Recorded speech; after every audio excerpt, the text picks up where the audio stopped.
Today, the Indiana Supreme Court's Chief Justice delivered this year's State of the Judiciary address, and it provides an annual update on the courts. During that State of the Judiciary address, Chief Justice Loretta Rush said the judicial branch will work to expand specialized problem-solving courts this year and work with lawmakers toward improving mental health care. It comes just over a week before the state Supreme Court hears one of its most high-profile cases, a challenge to the near-total abortion ban passed last summer. That law, which remains on hold, bans abortion at all stages of pregnancy except in the cases you see on your screen right now. Cases of rape and incest up to 10 weeks post-fertilization, risk to the mother's health, and lethal fetal anomaly. So in a case where the fetus is likely not to survive. Fox 59's Kristen Eskow is at the State House now with more on what we can expect at next week's hearing. Indiana Supreme Court Chief Justice Loretta Rush says roughly 2.5 million cases are pending across Indiana's courts. One of those most high-profile cases is set to be heard by the state Supreme Court next week. Your judiciary is stronger than ever. Chief Justice Loretta Rush delivers Indiana's annual State of the Judiciary address at the start of a new year for Indiana's courts.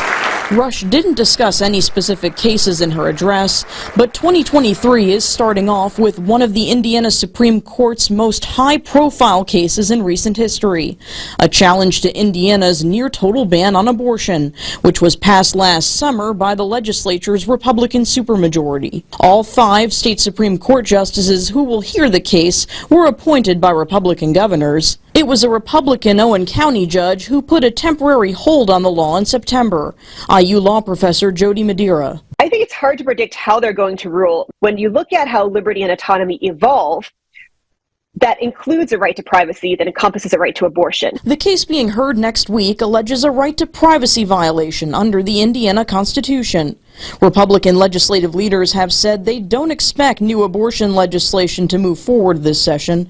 Here's what Senate President Pro Tem Rod Bray told me in November. We worked super hard on that over the summer and not dying to go back there. Bray also argued it wouldn't be wise for lawmakers to proceed with any changes to the law before the ruling.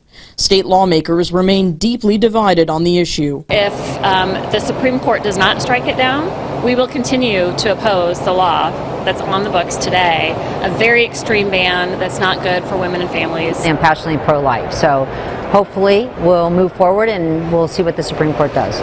Meanwhile, another preliminary injunction was issued back in December after a lawsuit was filed alleging the near-total abortion ban violates Indiana's religious freedom law.